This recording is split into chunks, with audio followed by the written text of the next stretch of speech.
حي على الفلاح.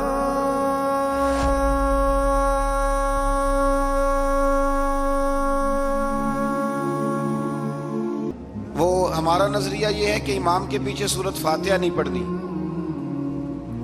اگرچہ جو پڑھتے ہیں اس پر کوئی سخت فتویٰ نہیں ہم دیتے، بعض آئمہ پڑھتے ہیں، لیکن سمجھانے کے لیے امام اعظم ابو حنیفہ رحمۃ اللہ علیہ کی رائے ہے کہ امام کے پیچھے سورۃ فاتحہ نہیں پڑھنی۔ ہمارے پاس دلیل ہے، قرآن کہتا ہے جب قرآن پڑھا جائے تو خاموشی سے سنو، اور حضور کا فرمان موجود ہے مصنف ابن ابی شیبہ میں کہ امام کی قرات ہی مقتدی کی قرات ہے۔ بزرگ کہتے ہیں کہ دلیل اس طرح کی دو کہ سامنے والے کے ذہن تک بات پوری اتر جائے، آپ اسے سمجھا پائیں۔ امام صاحب نے جب یہ بات ارشاد فرمائی تو کچھ لوگ آپ سے مناظرہ کرنے آ گئے، 15-20 لوگ تھے۔ ایک ادھر سے بولتا پڑھنی چاہیے سورت امام کے پیچھے، ایک ادھر سے بولتا پڑھنی چاہیے، ایک ادھر سے بولتا۔ تو امام اعظم ابو حنیفہ فرمانے لگے تم سارے پڑھے لکھے لوگ ہو، یہ گفتگو کا طریقہ ہے؟ اس طرح بات کرتے ہیں کسی کے سامنے؟ میں اکیلا ہوں اور تم 15 لوگ ہو، کوئی ادھر سے بولتا ہے کوئی ادھر سے بولتا ہے، طریقہ کرو کوئی بات کا۔ وہ چپ کر گئے، کہنے لگے ویسے ٹھیک تو ہے، ہم تو غیر مہذب ہو گئے۔ امام صاحب کہنے لگے ایک بندے کو منتخب کرو، وہ میرے سامنے آئے۔ انہوں نے ایک بندہ منتخب کر لیا، وہ کہنے لگا جناب یہ ہمارا نمائندہ ہے، یہ اگر جیت گیا تو ہم سارے جیت گئے، یہ اگر ہار گیا تو ہم سارے۔ تو امام صاحب کہنے لگے کیوں منتخب کیا؟ کہنے لگے جی سارے بولیں گے تو سمجھ نہ آئے گی کوئی کیا کہہ رہا ہے، کوئی کیا کہہ رہا ہے، کوئی کہاں ہے کوئی کہاں ہے۔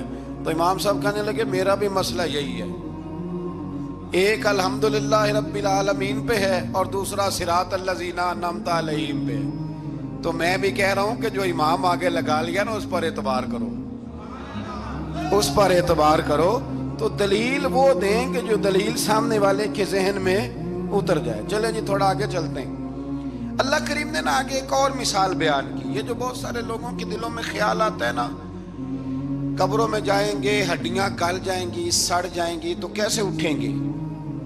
تو اسی پارے کی آیت نمبر 259 میں اللہ تعالیٰ نے ہمارا وہ مسئلہ بھی حل کیا اور 2 واقعات تفصیل کے ساتھ تیسرے پارے میں بیان فرمائے۔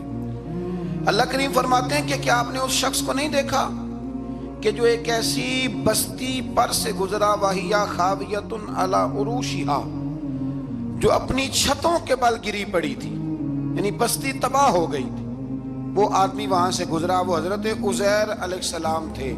بہت سارے مفسرین کے نزدیک بعض نے یہ لکھا ہے کہ چونکہ یہاں اللہ نے کسی کا ذکر نہیں کیا تو ہم بھی کسی کو مخصوص نہیں کرتے، لیکن کثیر کی تعداد یہ ہے کہ حضرت عزیر تھے۔ آپ گزرے ایک بستی میں تو آپ نے دیکھا کہ وہ بستی تباہ حال ہو گئی ہے اور زمین پلٹ دی گئی ہے، چھتوں کے اوپر لوگ مرے ہوئے پڑے ہیں۔ تو آپ کے دل میں خیال آیا کہ یا اللہ تو انہیں کیسے زندہ کرے گا بعد موتہا، مرنے کے بعد؟ خیال آیا، اللہ کریم نے نا انہی پہ موت طاری کر دی، حضرت عزیر علیہ السلام پہ۔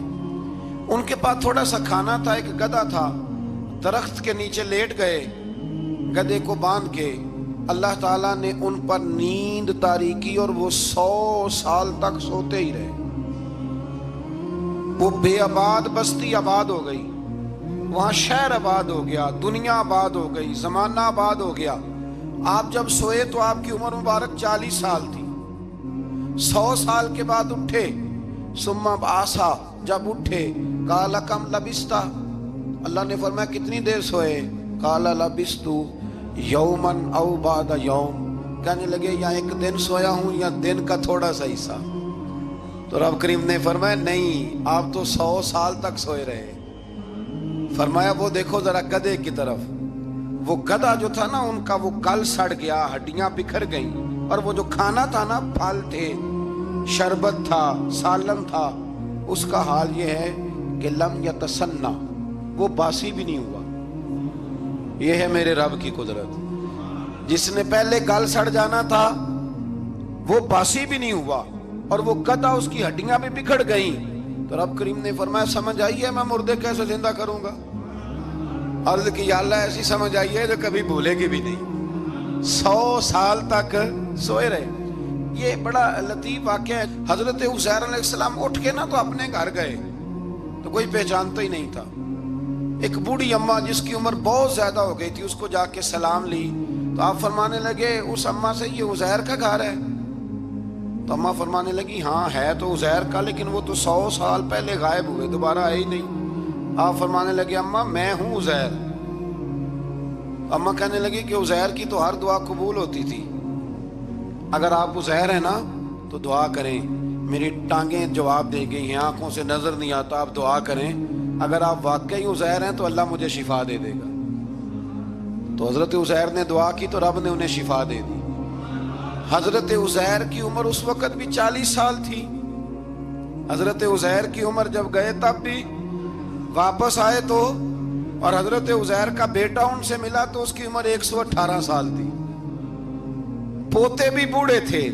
لوگوں نے حضرت عزیر علیہ السلام سے کہا یہ کیا ہے؟ فرمانے لگے یہ میرے اللہ کی قدرت ہے، یہ میرے رب کی قدرت ہے۔ آج بھی آپ دیکھ لیں کہ کچھ لوگوں کے بال ساری زندگی سفید نہیں ہوتے، اور کچھ 17 سال کے 16 سال کے نوجوان ہیں تو سارا سال ان کا سفید ہو جاتا ہے، علامات وہ آ جاتی ہیں جو بوڑھوں میں ہوتی ہیں۔ تو اللہ تبارک و تعالیٰ نے فرمایا کہ یہ ہماری قدرت ہے، اس طرح کر کے ہم مردوں کو زندہ کریں گے۔